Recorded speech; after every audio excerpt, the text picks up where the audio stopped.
Amen. Hiyo si amen ya mtu mwenye ametoka kukula. Amen. Hiyo si amen. Praise God. Praise God. Okay. Before you is Kibarani Baptist Church Choir, ready to minister for the Lord, and I hope you'll be blessed. Amen. Nimempata rafiki kipenzi changu, niwe rafiki yangu ni Yesu anaishi daima. Nimempata rafiki kipenzi changu,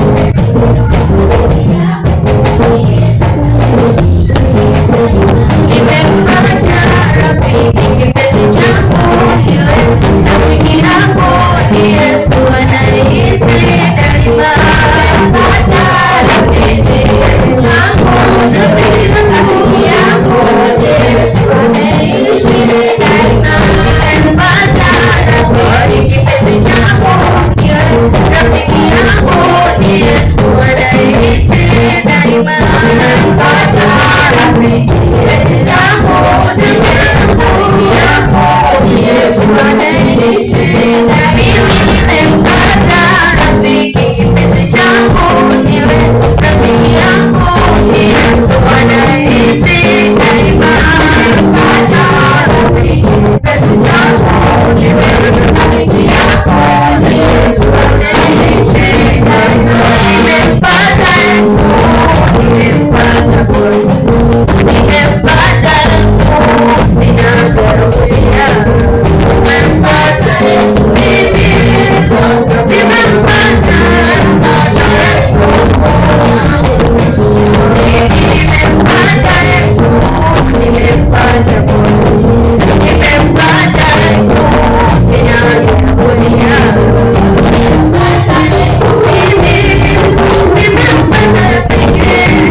nimeona tena ya kuvunja moyo, yakanitesha mwacha Mungu.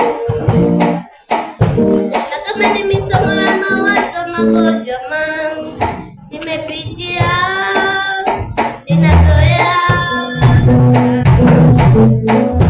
maumivu ya kudharauliwa, umasikini kila siku ninajipa moyo, ipo siku yangu, ipo siku yangu.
Wakati wa giza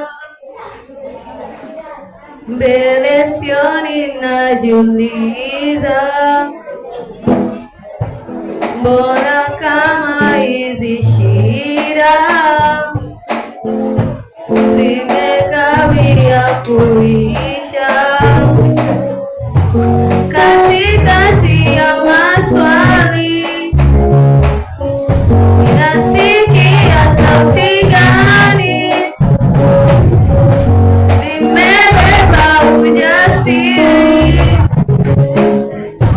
nikinitaka nikiri, nikisema mimi ni wa juu, mimi ni wa juu, mimi ni wa juu, juu sana, mimi ni wa juu, mimi ni wa juu, mimi ni wa juu, juu sana.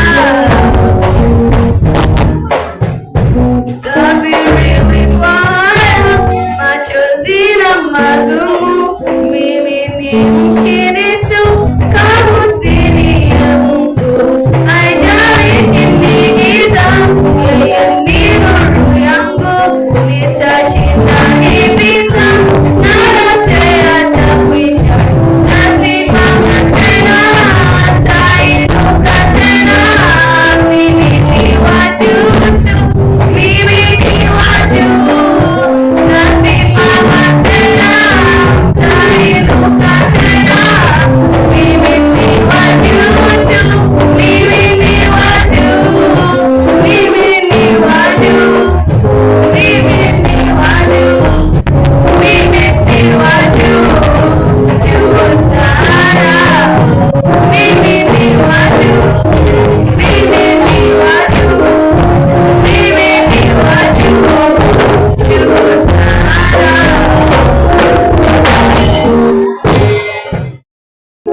You can do no wrong, mema. You leave a 99, always for the one, mema. You always on time. You can do no wrong, mema. You leave a 99, always for the one.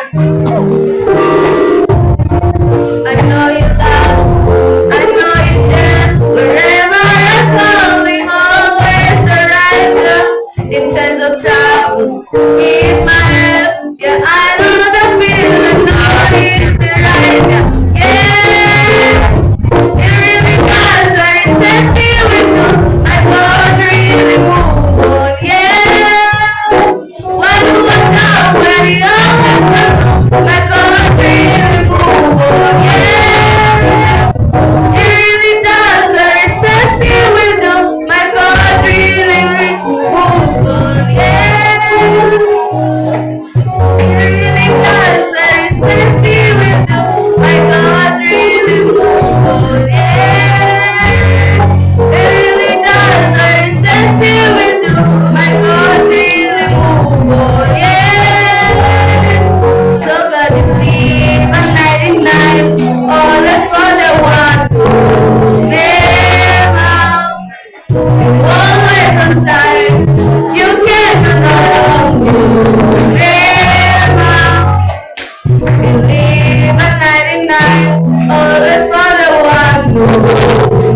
wake akakufa.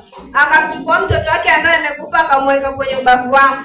Akachukua mtoto wangu ambaye alikuwa naye akalala naye. Hapana, wewe tushikiane. Mtoto aliyekufa ni wa kwako, aliye hai ni wa kwangu. Aliyekufa ni wa kwako, aliye hai ni wa kwangu. Hapana, mtoto aliyekufa ni wa kwako, aliye hai ni wa kwangu. Aliyekufa ni wa kwako.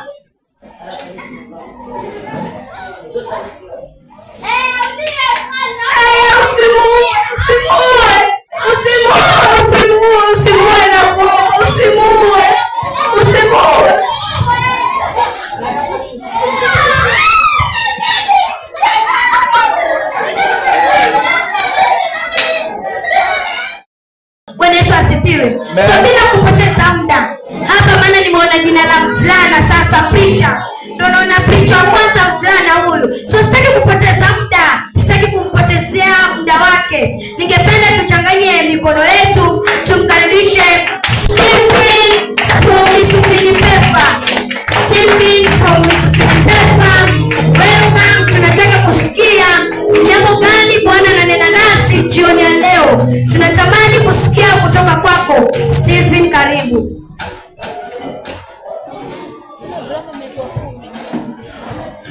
Mfupi.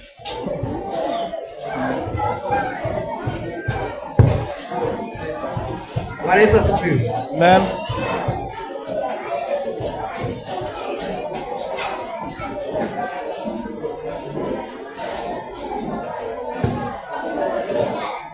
Bwana Yesu asifiwe. Amen. Kwa majina yangu ni Stephen kama mlivyoambiwa. Bwana Yesu asifiwe. Amen. Leo tutajifunza kuhusu kujenga msingi mwema. Sema kujenga msingi mwema. Finally. Kuna misingi tofauti. Kuna msingi mbaya na msingi mwema. Bwana Yesu asifiwe. Amen. Niseme mfano. Kuna hili jengo. Mfano, kuna nyumba ya mawe na nyumba ya udongo. Bwana Yesu asifiwe. Sasa tofauti ya nyumba ya mawe na udongo ni nini? Bwana.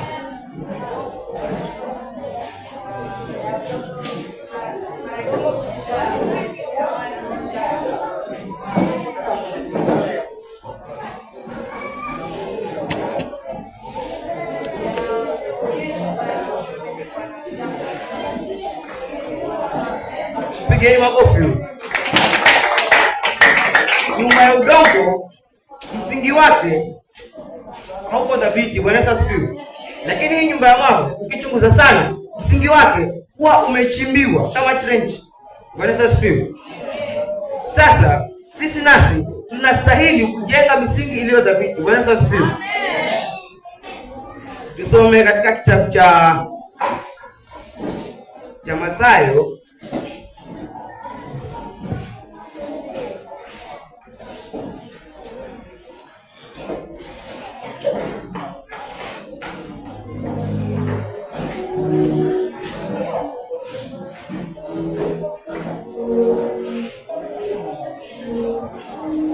Mathayo 7:24 hadi 27. Bwana Yesu asifiwe. Inasema, basi kila sikiaye hayo maneno yangu na kuyafanya atafananishwa na mtu mwenye akili aliyejenga nyumba yake juu ya mwamba. Mvua ikanyesha, mafuriko yakaja, pepo zikavuma, zikaipiga nyumba ile isianguke, kwa maana misingi yake imewekwa juu ya mwamba. Na kila sikiaye hayo maneno yangu asiyafanye atafananishwa na mtu mpumbavu aliyejenga nyumba yake juu ya mchanga. Mvua ikanyesha, mafuriko yakaja, pepo zikavuma, zikaipiga nyumba ile ikaanguka, nalo anguko lake likawa kubwa. Bwana asifiwe. Kuna huyu mtu aliyejenga nyumba yake kwenye mwamba. Bwana asifiwe.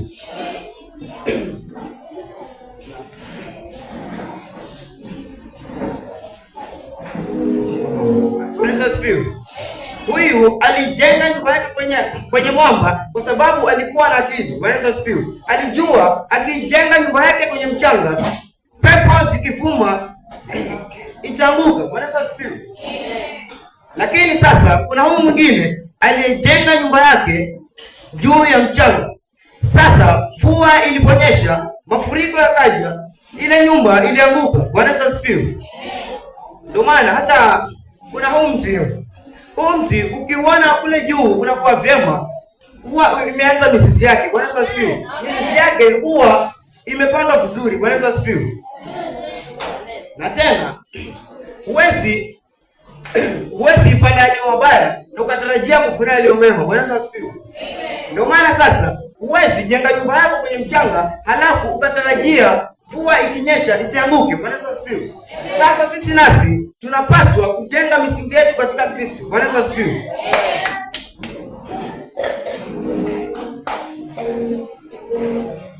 Kuna mfano mwingine hapa. Tuseme mnafanya mtihani. Kuna yule aliyesomea mtihani na kuna yule mwingine ambaye hajasomea. Bwana Yesu asifiwe. Hapo ukiangalia hivi, nani atafaulu? Aliyesoma, si ndio? Kwa sababu yule aliyesoma aligundua kuwa ule mtihani ukija naweza kuanguka, ndio maana akasoma ndio ili asianguke. Bwana Yesu asifiwe. Sasa sisi nasi tukijua kuwa shida na majaribu yakija yanaweza tuangusha, tunapaswa kujenga misingi yetu katika Kristo. Bwana Yesu asifiwe.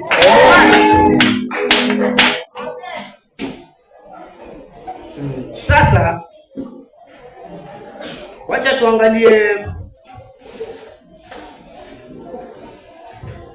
tuangalie jinsi ya kujenga msingi mzuri kama mtoto. Bwana Yesu asifiwe. Amen. Anaweza jaribu jinsi ya kujenga msingi mzuri. Nani anaweza jaribu? Bwana Yesu asifiwe. Amen. Mpigeni makofi. Mwingine.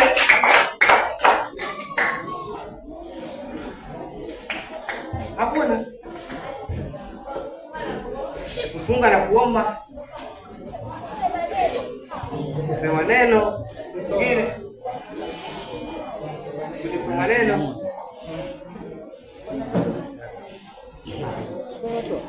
Tunajenga misingi mizuri kwa kufanya yafuatayo. Kuna kuomba. Kuna mtoto hapo ameongea kifungu gani? Kile cha Matthew chapter 6 verse 9 to 13. Amewafundisha kuomba huyu. Bwana Yesu asifiwe. Sasa kama tunataka kujenga misingi iliyo dhabiti, jambo la kwanza tunafaa kupenda kuomba. Bwana Yesu asifiwe. Ya pili ni kulisoma neno. Ya tatu ni kuheshimu wazazi na walimu. Bwana Yesu asifiwe. Mnaona hawa walimu wale wapo? Mkiwaheshimu ndio mnapata kujenga misingi iliyo dhabiti. Bwana Yesu asifiwe. Kuna kumtumikia Bwana kupitia huduma za kanisani. Bwana Yesu asifiwe. Kama hivi, nani anajua tumekuja kufanya nini hapa?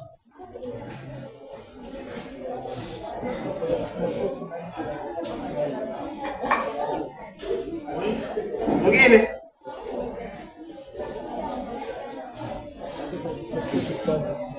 Mwingine? Mpigeni makofi huyu. Amesema tumekuja kuonyesha talanta zetu. Bwana Yesu asifiwe. Kila mtu hapa yuko na talanta yake. Bwana Yesu asifiwe. Sasa Biblia inasema tutumie talanta zetu kumtumikia Bwana. Bwana Yesu asifiwe. Sasa tukifanya hivyo tunapata kujenga msingi mema. Bwana Yesu asifiwe. Tusome kitabu cha Zaburi.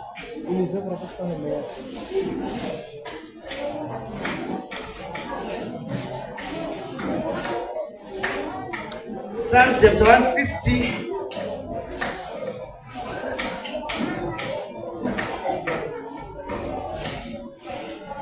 Psalms chapter 150 verse 6. Inasema kila mwenye pumzi na amsifu Bwana. Haleluya. Bwana Yesu asifiwe.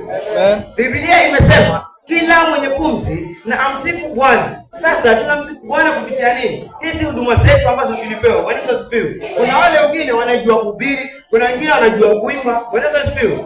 Sasa tukitumia hizi talanta zetu kumtumikia Bwana, ndio tunapata kujenga misingi iliyo mema. Bwana Yesu asifiwe. Amen. Na kuna kujitenga na uovu. Petro wa kwanza 2:1.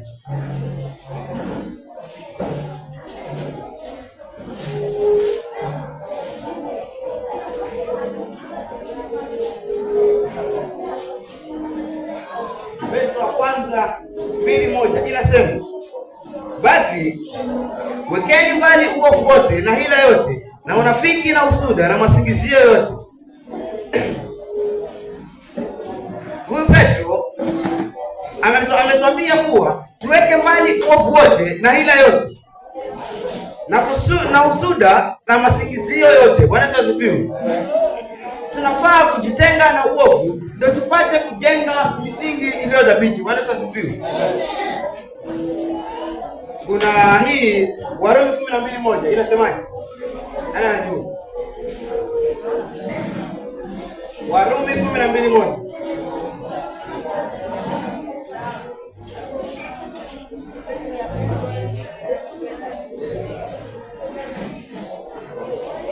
Warumi 12:1 inasema, basi ndugu zangu, nawasihi kwa huruma zake Mungu, toeni miili yenu iwe dhabihu iliyo hai, takatifu, ya kumpendeza Mungu. Ndiyo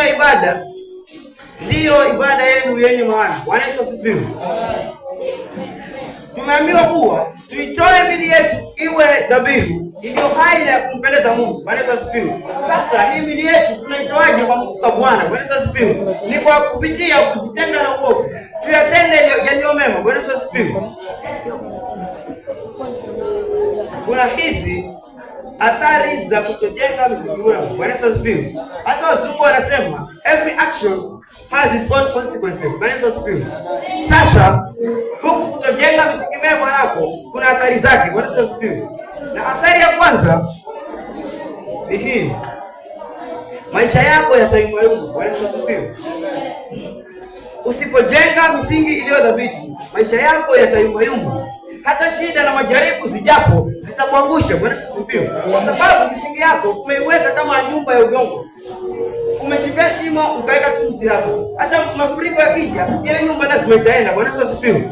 Sasa kama hatutajenga misingi iliyo dhabiti, shida na majaribu zinapokuja tutaanguka. Bwana Yesu asifiwe.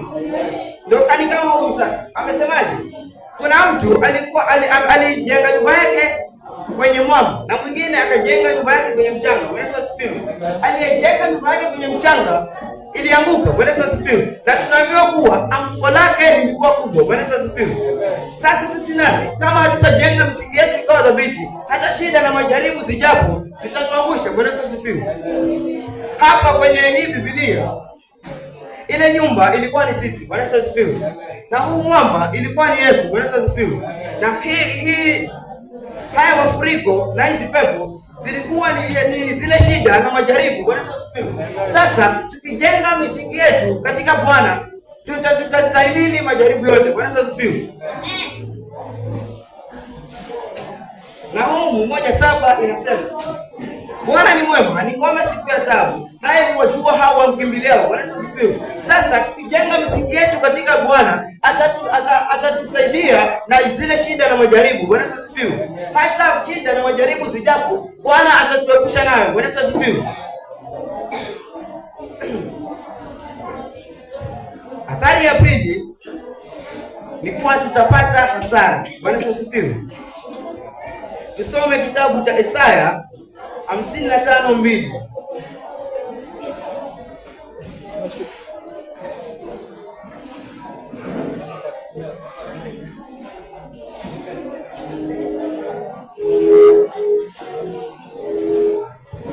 Inasema, kwani kutoa fedha kwa ajili ya kitu ambacho si chakula na mapato yenu kwa kitu kisichoshibisha. Sikilizeni kwa bidii mle kilicho chema na kufurahisha nafsi zenu kwa umoja. Bwana Yesu asifiwe. Kuna wale watu ambao wanatenda mabaya. Bwana Yesu asifiwe. Sasa kwa hao watu ambao wanatenda mabaya wanatumia fedha zao kununua visivyo vya thamani. Bwana Yesu asifiwe. Na sasa Biblia imesema, kwani kutoa fedha kwa ajili ya kitu ambacho si chakula. Bwana Yesu asifiwe. Hawa wanatumia nguvu zao kumfurahisha shetani. Bwana Yesu asifiwe. Instead ya kutumia hizi nguvu zao kuimba kama nyinyi hapo mlipokuja. Kuna wengine wamekuja wakaimba, wametumia nguvu zao kununua vitu vya thamani. Bwana Yesu asifiwe. Lakini sasa kuna hao wa dunia ambao wanatumia nguvu zao na fedha zao kununua visivyo vya thamani. Bwana Yesu asifiwe. Sasa tunapaswa kutumia nguvu zetu kumfurahisha Bwana. Bwana Yesu asifiwe.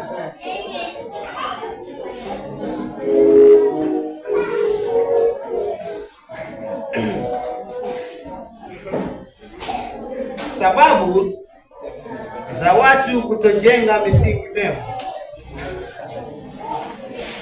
Tuangalie zile sababu za watu kutojenga misingi mema. Bwana Yesu asifiwe. Ni nini kinatufanya tusijenge misingi mema katika Bwana? Sababu moja ni kuwa hatutaki kugharamika. Bwana Yesu asifiwe. Tunaogopa gharama. Bwana Yesu asifiwe. Kuna huyu mtu, hawa watu ambao wanajenga nyumba za udongo, hawataki ile gharama ya kununua mawe na kuchimba msingi, lakini sasa hawajui kwamba ukijenga hii nyumba ya udongo inaweza kuka. Bwana Yesu asifiwe. Lakini sasa ni vizuri ugharamikie kilicho chema, ndio sasa inastahimili sana. Bwana Yesu asifiwe. Sasa hawa watu huwa hawataki kugharamikia. Sasa sisi nasi tunaweza fikiria wale ambao wanaenda kanisani wanapoteza time yao. Bwana Yesu asifiwe. Instead kuchukua ile time kwenda cheza, tunadhani basi wale ambao wanaitumia kulisoma neno wanafanya visivyo vya thamani. Bwana Yesu asifiwe. Lakini sasa tumeambiwa tukubali kugharamika kwa ajili ya utukufu wa jina la Bwana. Bwana Yesu asifiwe. Sasa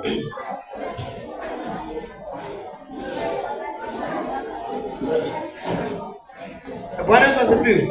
Tunafaa kugharamika kwa ajili ya utukufu wa jina la Bwana. Bwana Yesu asifiwe. Tunafaa kutumia zile talanta zetu kumtukuza Bwana. Bwana Yesu asifiwe. Sasa tukifanya hivyo ndio tunapata kujenga misingi iliyo mema. Bwana Yesu asifiwe.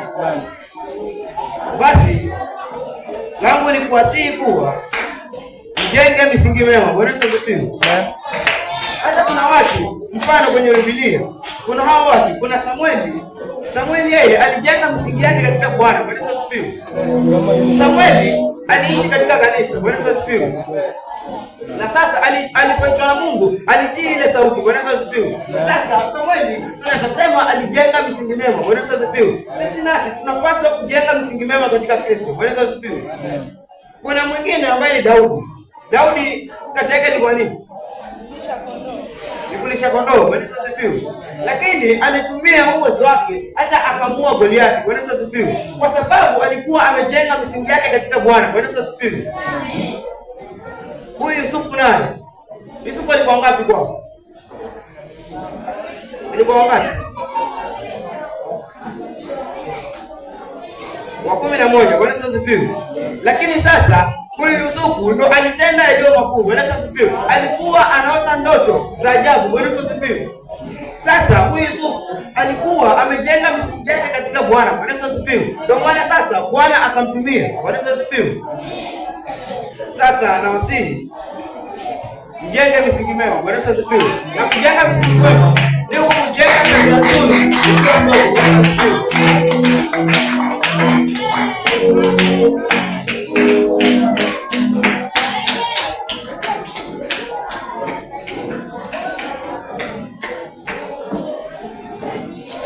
Unajua hii yenu hii basi ndio kujenga misingi. Bwana Yesu asifiwe. Ndio sasa mkifika kubwa mtarajia yaliyo mema. Yaliyo mema. Bwana Yesu asifiwe.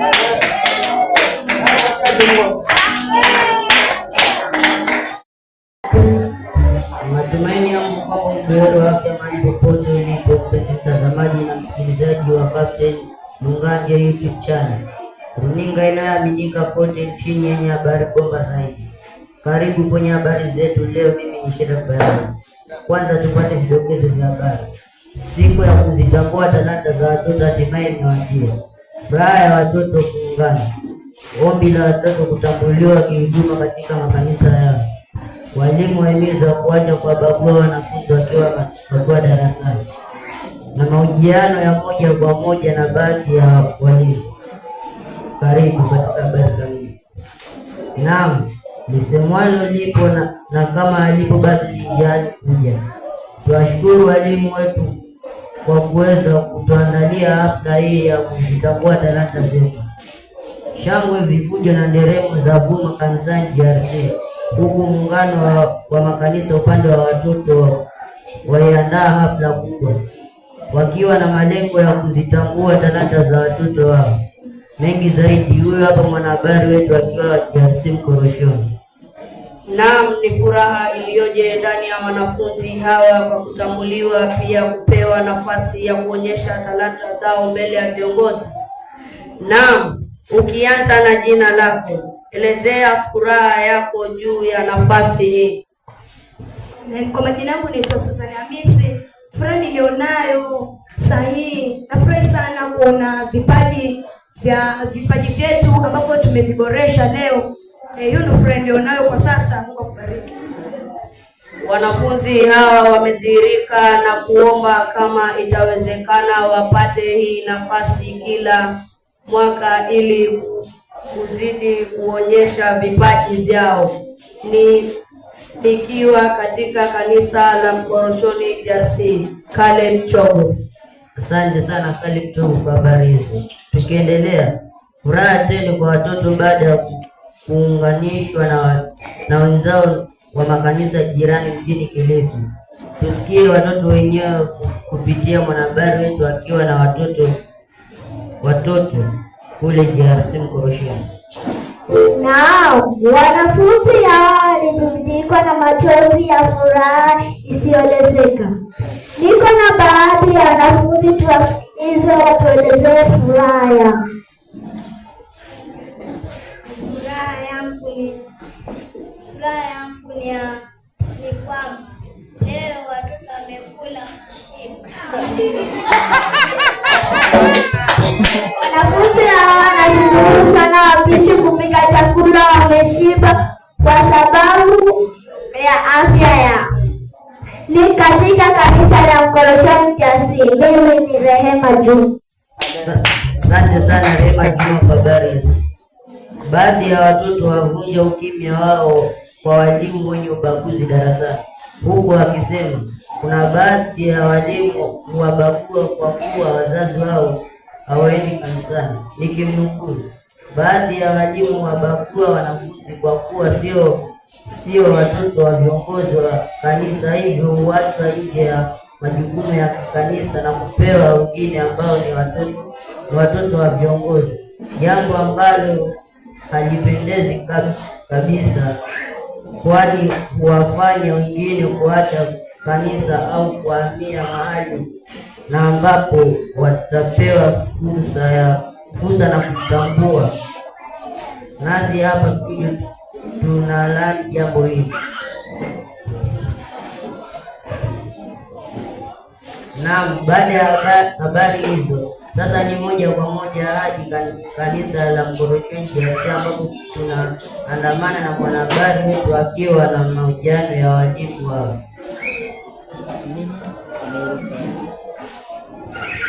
Naam, haitakuwa rahisi kufika ikulu ya rais, na ndivyo makasisi walivyokuwa wakihisi rais akiongoza nchi kwa rahisi, lakini ni kana kwamba rais hajaongoza nchi kwa rahisi. Naam, bila kupoteza muda dakika wala sekunde, ningependa kuwahoji baadhi ya walimu kwa ufupi. Tueleze ni kwa nini ulikubali kujiunga na muungano wa makanisa upande wa watoto. Yesu asifiwe.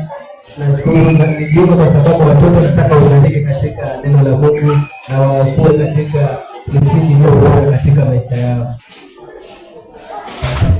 Tuambie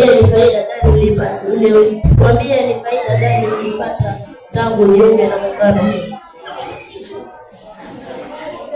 Jina langu ni Grace Kazostuga. Nashukuru Mungu kwa maana niliamua kujiunga na hawa watoto ili wakaweze kukua na kuongezeka katika maisha yao, kwa maana tukiangalia ulimwengu wa sasa na dunia jinsi ilivyoharibika, ndio maana tukaona ni vyema tukaweze kushirikiana nao ili wakaweze kukuza talanta zao. Ni hayo na Mungu awabariki. Tuambie malengo ya muungano.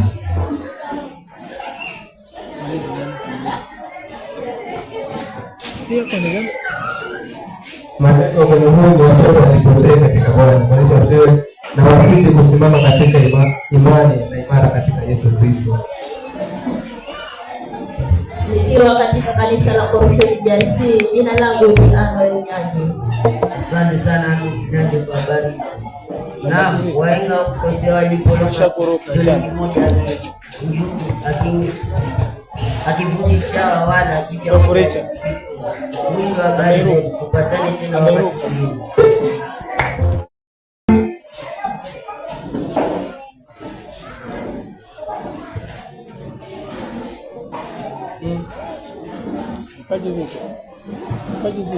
Naam, barabara wapenzi wasikilizaji, karibu katika habari zetu za leo katika redio ya GHC Misufini, ikiwa sasa ni saa 10 za Afrika Mashariki. Jina langu ni Jojo.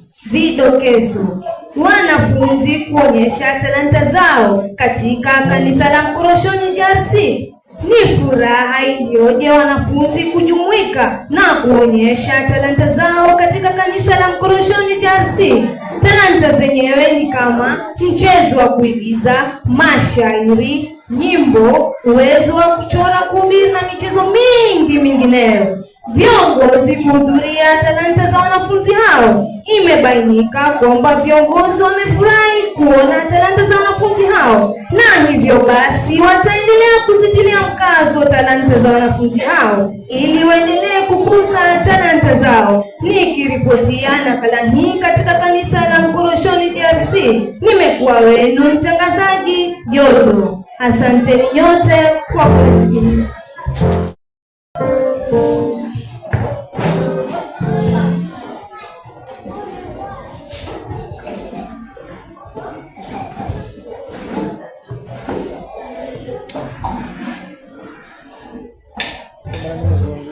Hi, bonjour. How are you? My name is Jen. I'm here to present news about the talent show day. The day that everyone was excited about is finally here. This crucial day featured many events, including singing, dancing, drama, presenting poems and spoken words. Each participant displays performance, creativity and confidence. Audience are amazed with the beautiful voices of different singers. The dancers also amaze everyone with their movement, uniformity, energy, and colorful costume. The talent show day is a day that has taught everyone that God gave us different talents and abilities that need encouragement and practice. This day has also shown the importance of practice, teamwork, and confidence. Overall, the talent show day is a day that is enjoyable and educational. It brings people together, creates lasting memories, and reminds people that hard work pays. So, always work hard, nurture your talents, believe in yourself, have self-confidence, work together, and remember that you can do better because God is always with you. Thank you. Reporting from Koroshoni JRC. Hiyo talanta yako usiache kufanyia kazi hapa tu. Bwana Yesu asifiwe. Kama leo ulikuwa toa habari, Bwana Yesu asifiwe. Hakikisha unarembesha lugha yako. Bwana Yesu asifiwe. Kama ulikuwa mwanahabari, hakikisha lugha yako inakuwa tamu. Bwana Yesu asifiwe. Bwana Yesu asifiwe. Mimi kwa majina yangu naitwa Tita Hilton toka lango la urejesho. Be blessed. Bwana Yesu asifiwe. Bwana Yesu asifiwe.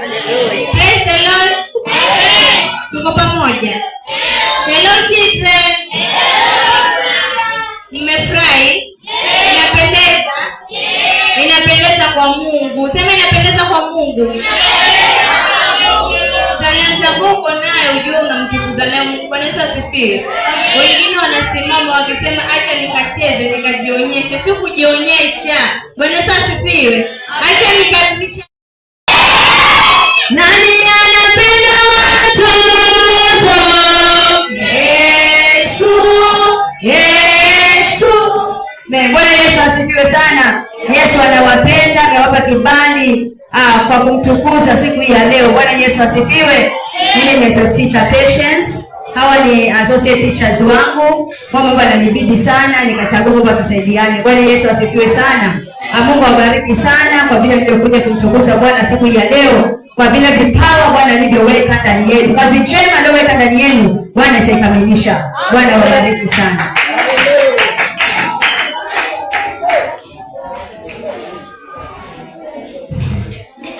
Bwana asifiwe.